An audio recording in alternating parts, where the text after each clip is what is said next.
Hello, everyone, and welcome to another episode of the Heitland Show, where I interview experts from different fields to connect the dots of innovation and entrepreneurship. Today's guest is a global development professional specialized in strategic programs, communications, and partnerships for initiatives focused on innovation, impact, investment, ecosystem building, and cross-cultural exchange. She grew up in the US and lived a couple of years in the Middle East before she went back to take on the role of Director of Social Innovation Lab of the Johns Hopkins University. Please welcome to the show, Madison Marks. Hello, Madison. Hello. Welcome to the show. Great to have you. Thank you. I'm glad to be here. I'm really looking forward to explore your innovation mind today. Awesome. All the way from Baltimore. Yes. So before we go into innovation, let's talk a little bit about yourself. Who are you? How did you grow up? How did you get to where you are today? Such a big question, but I'm going to start with growing up in a relatively, what feels like a small world. I grew up in the Bible Belt of the United States in a family where I was homeschooled, basically educated in what I would consider a homogenous evangelical Christian middle class family, not having much exposure to what was happening across the globe, it nationally. So for me, I kind of grew up in a world where there was, defined paths if you wanted to do something international. And I joke, like, you either wanted to be like in military, diplomacy, or a missionary. So there wasn't anything in between. So in high school, I decided that I wanted to study Middle East studies because I didn't understand much about what was happening in the Arab world. There was, in the aftermath of 9/11, there was a lot of Islamophobia and lack of understanding around Arab culture happening. And so seeing that within my own community, I wanted to be able to be a bridge between some of the more conservative communities that I knew growing up and what actually was taking place on the ground. There was one narrative that was being told, and I wanted to be able to conflate that narrative by having lived experience and also understanding the people, narratives, history, culture of the Middle East. So I chose to study at Florida State University for Middle East studies. And I was very pointed. I wanted to spend time in the Arab world. So I early on knew that in order to afford the chance to go to the Middle East for a year, I needed to be very driven and focus on winning fellowships. So I won a national fellowship that allowed me to study in Jordan in 2011 to 2012. And I would say that year was really instrumental for me because having grown up in a conservative environment, I was strangely more culture shocked by Americans and other expats in Jordan than I was some of the more conservative elements among Jordanian culture. So I was living in the Middle East at a time where protests had taken place across the Arab world. There was a lot of instability. And really, the youth and economic opportunities were on everyone's lips, from leaders to aid agencies to international NGOs. And so being there at a time where you saw what in academia at the time was being called the youth in waiting, so those people who had done what they were told to do, right? They graduated, they went to college, and now they were looking for their next step. There just wasn't enough jobs. You had a shift from the public sector to more of a private sector focus. And then there was either skills gaps or not enough jobs being created, or the salary wasn't high enough in order to sustain a family. So you saw families that had been started earlier were now being delayed. So people were getting married later, having kids later, starting their lives later. So I was intrigued by how do you enter and support an area of the world that I cared a lot about, supporting youth in the Middle East in a way that empowers them, but isn't necessarily tied to some democracy building funds from European Union or the United States, or other initiatives. So I really wanted to pursue a career that was working in tandem with youth on creating better opportunities for the communities and themselves. So that was kind of my trajectory. So I finished my undergrad and went to DC and worked with an organization called Qatar Foundation International, where I led their youth engagement programs globally. So we connected classrooms at K-12. But what I really loved about those opportunities was I was able to bridge the gap and have students in classrooms from Virginia to California, working with students, refugee students in Jordan or Lebanon, and Qatari students, building opportunities in their community. So they identified a problem and then came up with a solution which had cross-cultural ties. And so that was kind of a really great launch into a career. But I quickly realized in the DC world, most people were kind of climbing the system. You could either laterally transfer or go up, but you weren't really, it took a long time to get to the point where you were really seeing impact. And I wanted to be close to where the action was happening. I wanted to be working on the ground in the Middle East. I didn't want to just be in DC, which is where I was working with Qatar Foundation International. So I actually pivoted in grad school. I did a master's in Arab studies, but used that as a way to kind of shift into the entrepreneurship space. And so I took a risk after I graduated, moved out to the Middle East on a one-way ticket and said, if I'm going to make this shift into the entrepreneurship space, even though I don't have an MBA or a formal background, I'm going to do it now. And I should say it wasn't a spontaneous decision. It was 3 years of building relationships, talking to people, doing my own customer discovery, if you would say, to understand who are the major players and how I could fit into that narrative. And then I found the right fit in 2017. I moved to Dubai with a company called Wamina, which was in the middle of shifting from an angel syndicate for female investors who are interested in getting involved in the startup space. And then kind of found myself in a place where I was working with accelerators and innovation programs to support either female tech entrepreneurs across the Middle East or smart city startups who are looking to move and settle in Dubai, or when working with Expo, working with global innovators who are in 70 plus countries, building solutions across industries based on challenges they often experience themselves. So I say all of this in a professional way, but my passion up until 2020, the strands that kept me going were how can I be in a place where I have a direct role in convening and connecting people around ideas for impact? And so that was my driving narrative. And then I decided, when the pandemic came, to take a shift and kind of package all of this experience working with accelerators as communications director, program management, to my current role as director of the Social Innovation Lab at Johns Hopkins University, where I'm doing that in a more local environment, supporting social entrepreneurs here in Baltimore to try to find the right resources to grow both locally and beyond. Yeah. Incredible. So, but I will say it's been fun. I've lived in Jordan, Lebanon, Dubai, and Arabic has also been a common strand. So I spent time learning Arabic early on, and that has been a key gateway for me to be able to build relationships and I think also credibility when you're in a country and you're coming in trying to help with innovation, having that lens of, I've been on the ground, I've spent time here, and I want to understand and communicate in your language and in a way that's accessible, not just, innovation being either imported or, because when you talk about the Middle East, an area that has had so much colonization or so much complex history when it comes to power dynamics, it's really about how do you give young people agency in what they're building. Yeah, love that. It's quite interesting. I need to dig into a couple of topics. Sure. It's really great story. So one thing is because I see that a lot with innovators.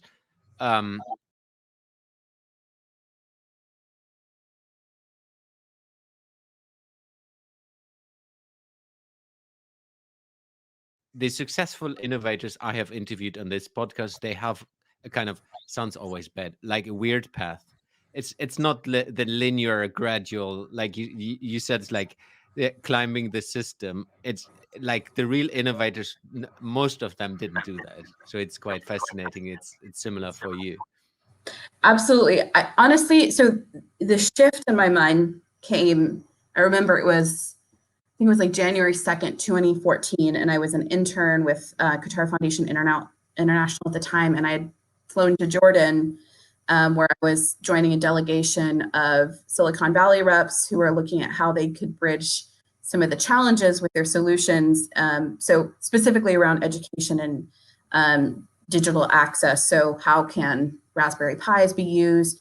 How can people support in terms of funding some initiatives? And so that was the first time I've ever sat in a room with decision makers, and then B, people who are ideating around how the development and humanitarian space could be benefited from the startup and tech ecosystem. And so seeing that in real life play out in those discussions, and then watching it over years made me want to get involved. And so being in early discussions around what does it look like for the startup world to, startup world globally to really connect and uplift vulnerable communities, be it refugees, internally displaced persons, or even just economically disadvantaged populations, to help support them, either through training them, in tech or coding skills so that they can work remotely, or helping them, build skills as simple as, being a barber, providing some startup capital, or in the beauty space, things that might be common where they could actually get some additional income. So my experience has been much more in the tech space, but it's been a common theme of what does this tech for good actually mean on the ground? Yeah. I would like to explore a little bit the culture differences you have experienced, and as well, I mean, from a corporate perspective, but as well from a country perspective, the cultures. I mean, you already mentioned it a little bit. Like you lived in Jordan, the the country culture is so different compared to the US or somewhere in the West. Um, and how did you experience that? And as well, how did you grow by exposing yourself into a different culture? Sure. So I think I was at an advantage because I was given a scholarship to basically learn Arabic and be culturally immersed for a year. And so I did that from 2011 to 2012, and I really just focused on understanding more about who are the people that I am interacting with on a daily basis. What are the intricacies of not only daily life, but also the socioeconomic and political dynamics? How does this underpin the way that people interact? There is, so when I was in Jordan, one of the things I quickly learned is that relationships matter. So, everything is relationally driven. So you don't always have as much of a transactional relationship as you might experience here in the States. And sometimes it takes longer to build those relationships and trust in order for business or a deal to be made.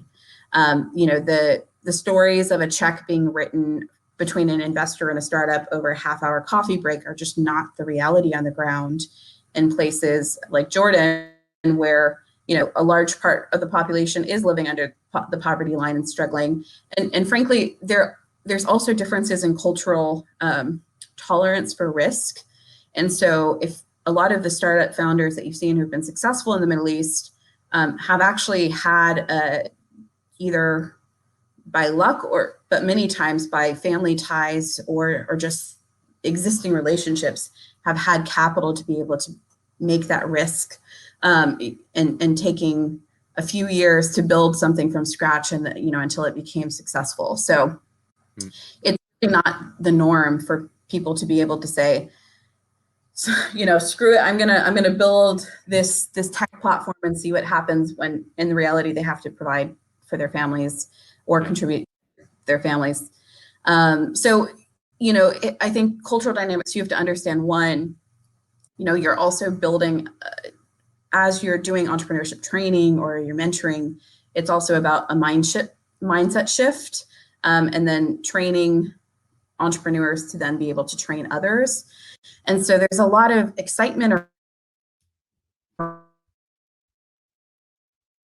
around it, but a lot of early stage access the capital that they need in order to be able to grow. So either at that pre-seed level, there's also not as much a culture around early stage investments. So, there's a lot of initiatives now at training people to be angels, and also what the actual risks of investment look like. A lot of the times entrepreneurs could be spending 6 months discussing a $50,000 investment, which is crazy these days. And so, and they lose time if they feel like investors have stringing them along. So, it's a conversation around how, what does the investor entrepreneur looks like? And many times the investor has had the power, but in reality, it should be the entrepreneur who it's a good balance. So cultural dynamics have played in part, but you have to kind of understand the geopolitical context, the interdynamics between what your nationality might be versus your citizenship status. Dubai is a place where I describe as the New York meets DC meets San Francisco, where you have the chief financial officers meeting the CEOs, meeting the chief technology officers.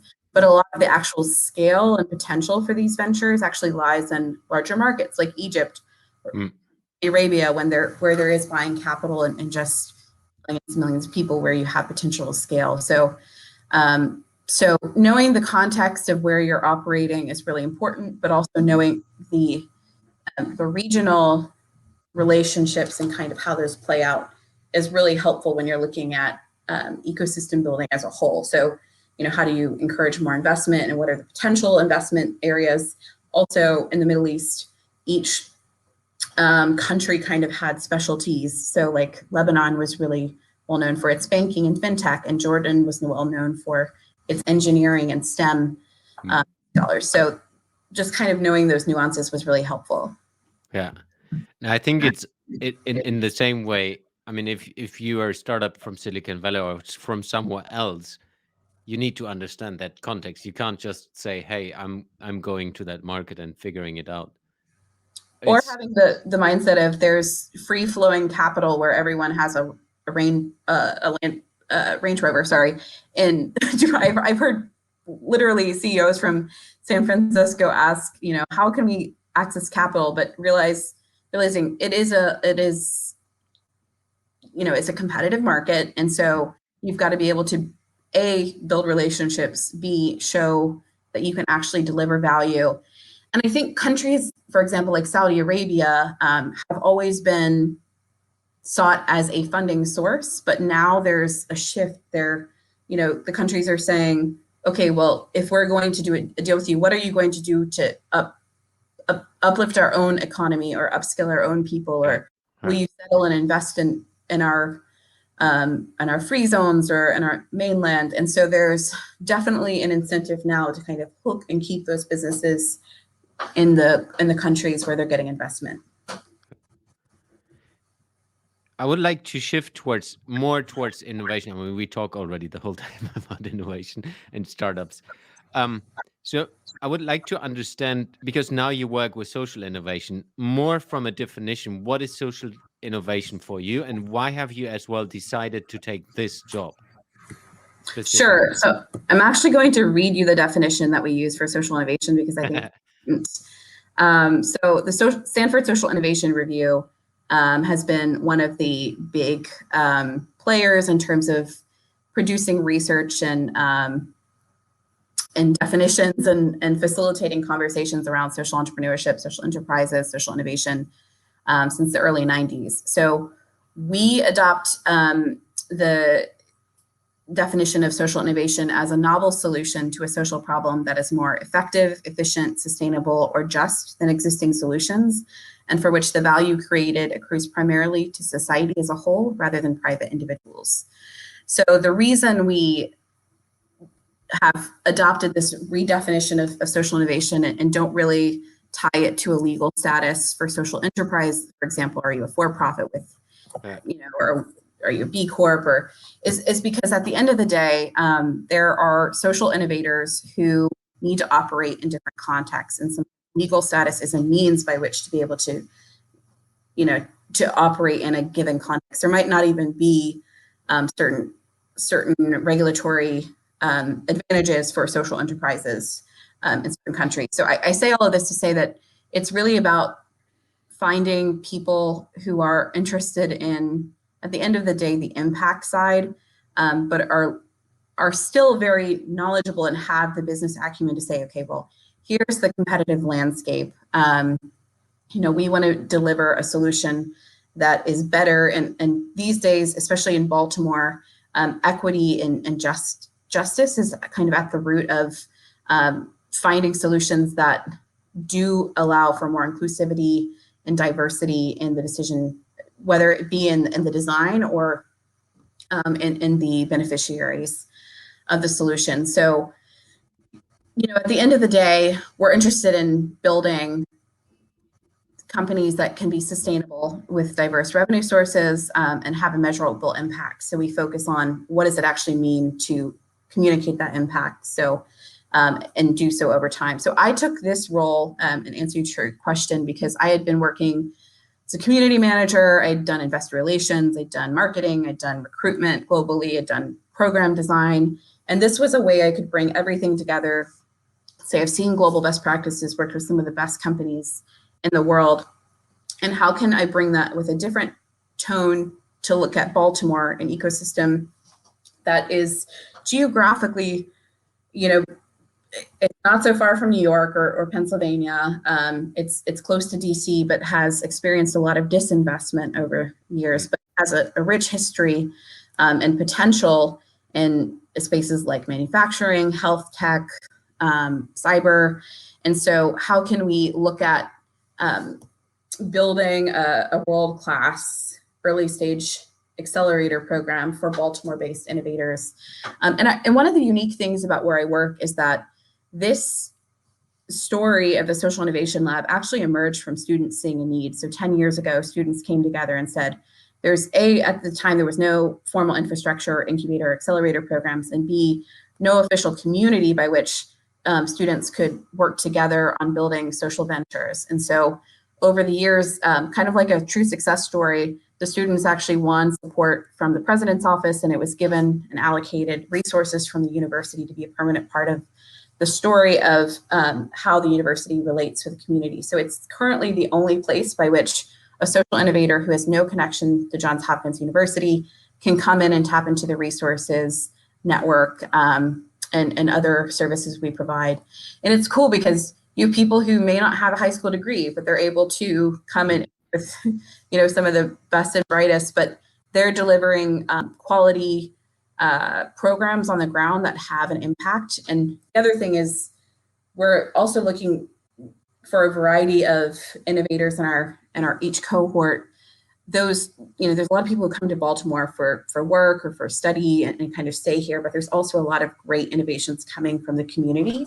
And so we try to bring these entrepreneurs together for peer-to-peer sharing, but also just this really cool, diverse conversation.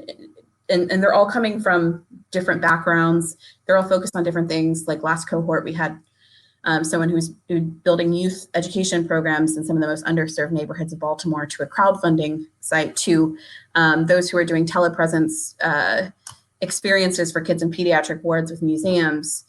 So really the gamut of innovation is what we see. And it's cool because we're able to really root our impact here in Baltimore and see it continue to grow here in Baltimore. Yeah. And I guess at least it's also helpful that you have this international experience, because that's maybe something the local colleagues of yourself might not have in that extent, and as well the understanding of the different cultures, because I guess startups are building products, building companies that are not just for Baltimore. They're most probably seeking at least to build something bigger, specifically from an impact perspective. Right. Baltimore for many entrepreneurs is a testing ground. I use the case of Parity. So Parity is a real estate company that is doing development without displacement. Usually development involves some sort of displacement of communities. And so Bree Jones, the founder, had a vision for doing this and actually tried doing this in New York, but it didn't work out. So she was looking for places where there were certain criteria. So in terms of history of the city and redlining and disinvestment, and also a large number of abandoned properties that can be converted into affordable homes for Black homeowners. And so she just had a launch in early October where you see members of a community who have been there for generations coming together with new home buyers who have committed to a future, not just for themselves, but their families in that city. And then you had everyone from the mayor to local residents there talking about these issues and kind of rewriting the history of this neighborhood in a powerful way. So you have people coming into the city, but you also have people like Brittany Young, who is the founder of B360 Baltimore, who was a teacher. She was teaching in STEM. She's worked with NASA, but she also really loved dirt bike culture. And so she's now created a program where STEM is being taught through dirt bikes. And by the way, dirt bikes have been illegal here in Baltimore. And so really shifting the narrative. So it comes to also a policy and a policy change, and also shifting the mindset at the local and state level. And so you're seeing some of the coolest innovations coming out of this city. And I really have to say, I feel like Baltimore is one of the few places I've seen the grit and determination and really the care for making the city better. It's been through waves. It has a lot of challenges, but there's a lot of good people. And I thankfully in this job, even though I started in the middle of the pandemic, was able to really see the potential of Baltimore from the beginning, even virtually. If we compare for people who have, like myself, never been in Baltimore, and everyone talks about, when it comes to innovation and startup ecosystem, everyone talks about Silicon Valley. Sure. If you give a little bit an understanding for those who have never been in Baltimore, and the comparison between Silicon Valley and Baltimore, are there things which you would say are better or more suitable for startups going to Baltimore and being there, and the other way around? Yeah, so a lot of the benefit of Silicon Valley is you're in a hub, right? But you're also in a bubble of large tech companies or startups that have received a lot of investment or are in a more connected region, whereas a lot of communities that don't have as much business taking place or businesses moving in can sometimes be overlooked. Baltimore is currently trying to rewrite itself as the equitech capital. So for solutions that are more equitable, focus on diversity and inclusion, and for companies that really see a need to shift its culture of not only the talent, but also looking at communities where they can have an impact. Baltimore is a great place because we do have, it is majority African American. There's a lot of really talented BIPOC tech talent here. And so, if you're looking at the recruitment side, Baltimore is a great place to hire, settle, and have an impact. But also, Baltimore is a place where the dynamics of the city also allow for you to come in, and if you're in the real estate space or if you're in looking to pilot with, Baltimore's been piloting with like policing solutions that are alternative, really see a change in the way that communities are responding. So it's a great place. I think I say you see a lot of the challenges of the United States and magnified in Baltimore. If you can find solutions that work, they have potential for scale across the nation. So whereas Silicon Valley is very diverse, but you don't have, and there's large amounts of homeless and these types of things. But the dynamics of just like the capital influx and are very different. That said, Maryland has some of the greatest universities and human capital talent. You're located right outside of the DC area. You've got Johns Hopkins, University of Maryland, and lots of other universities here. So lots of great human capital. It's just how do you figure out how to uplift those populations that have been marginalized for so long. One thing I see in Europe, at least in the moment, that you talked about equality and inclusion topics, that a lot of young people, because I have a startup, I'm working with young people as well, young people, let's say below 25, Okay. um, they're going all towards that direction. They're all interested in sustainability, social environments, equality, inclusion. At least what I see here right now, a lot of people, young people coming from the universities, they're interested in working in that space, not necessarily in the startup space, but interested in these topics, and they care about these things. How do you see that in your environment with startups, and as well more in a broader sense? Yeah, I think given the Black Lives Matter movements in the aftermath of the killing of George Floyd and Breonna Taylor, there have been a lot more conversations around the structural inequities and history of how this has actually played out in the economy. I was talking to one of our founders, and she was saying, Madison, there've been in the history of the United States less than 100 Black female CEOs who have secured more than $1 million. So, when you start thinking about those numbers, from the VC perspective, from the startup perspective, from access to capital, and then it trickles down to the right jobs, the right neighborhoods, the right education. So if there's a movement across the board for companies to invest in internal analysis of what DEI looks like, or JEDI, which is justice, equity, diversity, inclusion. And so companies are now, you see a larger number of startups that are trying to kind of be that source for better talent from diverse backgrounds, or ensuring that we've got a startup that it's called Mindstand Technologies that is trying to do this in the HR space, and making sure that there's no hate speech, or that the language being used internally through messaging is also reflective of what a company culture is looking to do, or what an inclusive company culture would look like. So lots of really interesting work, and I think just given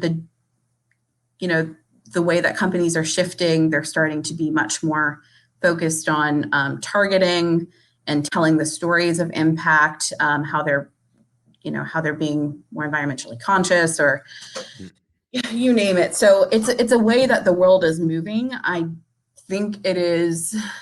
I hope it just becomes a part of the conversation, and so I do have hope, though, that now, I was reading an article about urban play spaces, and the way that accessibility is becoming a part of the conversation as well for people who might have disabilities, or I like the way the UAE calls it the people of determination. And so we're starting to see it from a design perspective. How can we create, from the spaces we live to the companies we interact with, to the purchases we have, how can we be putting our dollar into causes we believe, and I think the pandemic has made people realize, the power of their spending and the causes they support. But I also do want to emphasize, sometimes companies and brands will jump on the latest trends, and I fear that some of the momentum will kind of fade. And so while there have been a lot of great organizations that have been able to fundraise and build on the Black Lives Matter movements, they're also now thinking about sustainability. What does this actually look like once global attention shifts? Yeah. And how do we kind of keep revisiting this conversation around the need to continue this dialogue in the public space? Yeah, and I think that's an interesting perspective as well. If we look into, like what you said, the value of social innovation is focusing on the society as a whole, and I think that's it need to be in balance somehow on the long-term perspective. You can't go too much into one direction, then it's not in balance on the other side. Of course.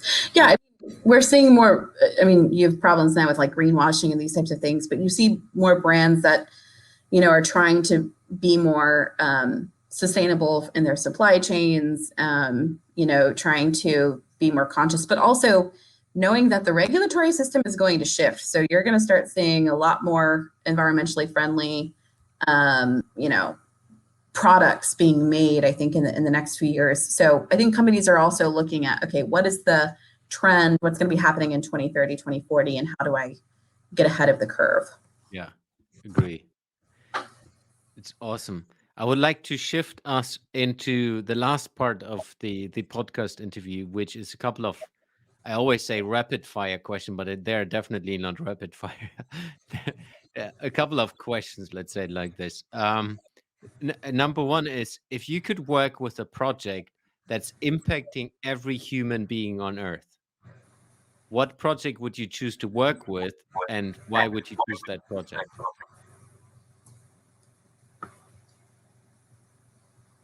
I think I would choose to work on mental health, because the more you cater to people's ability to be the healthiest version of themselves or access the right care, the better chance you have for healthy relationships, for people to not relating humans to productivity, but like the more productive and, you know, balanced they can be. And so the pandemic has shown the impact, the negative impacts of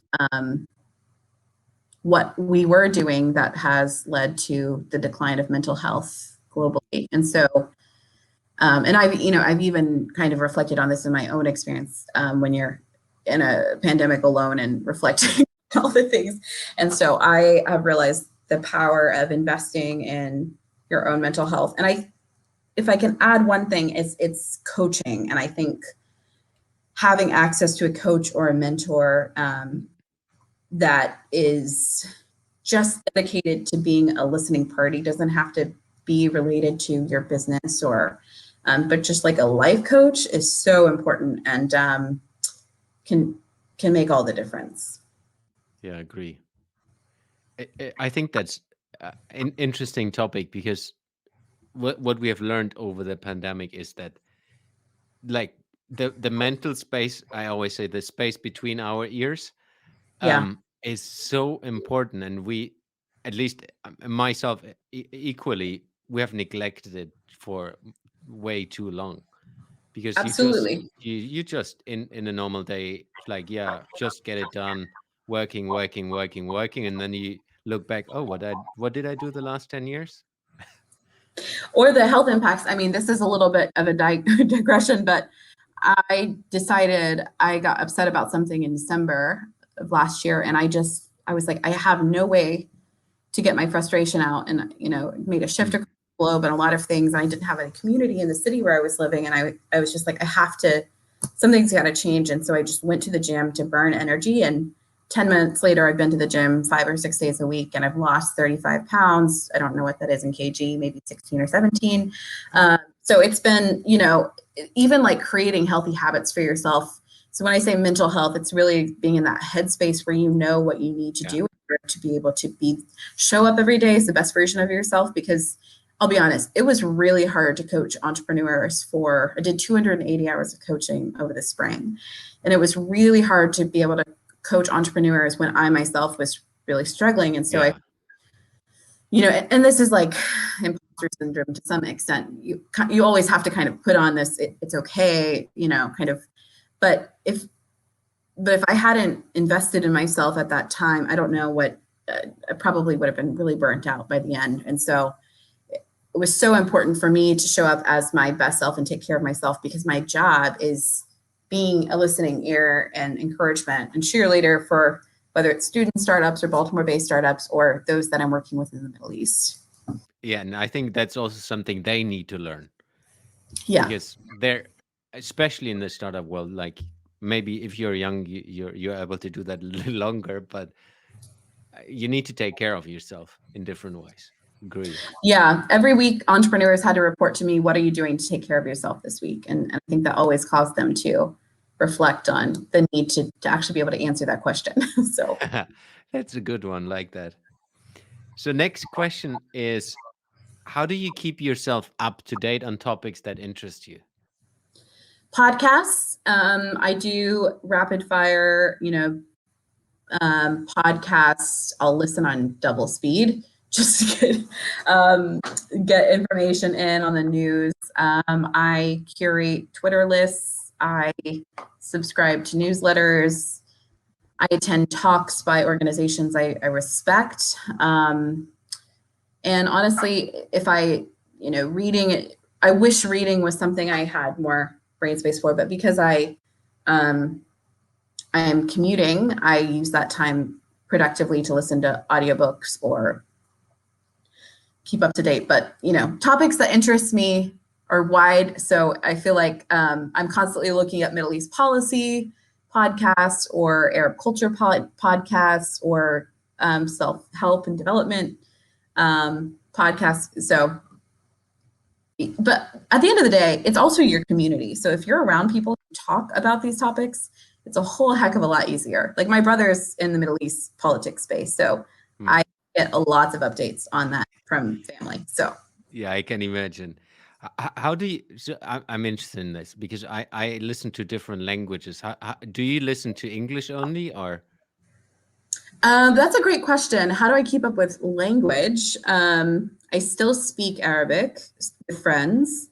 And I invest in tutoring. So thankfully I've been back to the Middle East enough over the last few years that I like the Amiya or the local language is still common, but the reading and writing skills I've got to invest in. So I have a tutor in Jordan who's phenomenal, but I make that a priority in my life. So I hate to say it though, but sometimes when you're really busy, it's really like my brain gets really tired trying to convert to Arabic. So Yeah. give myself certain moments of the week to do so, and then the rest is in English.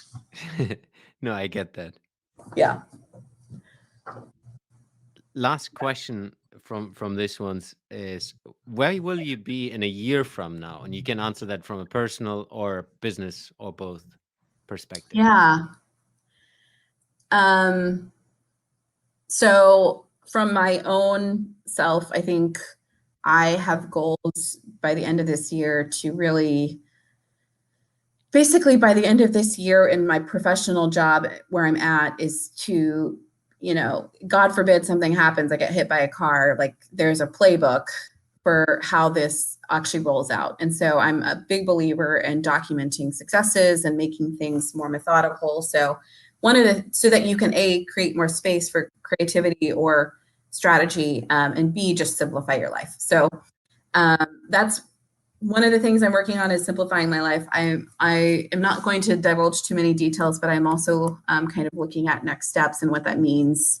I've been working with a coach the last 6 months on kind of defining my values and what I want for the next 5-10 years of my life.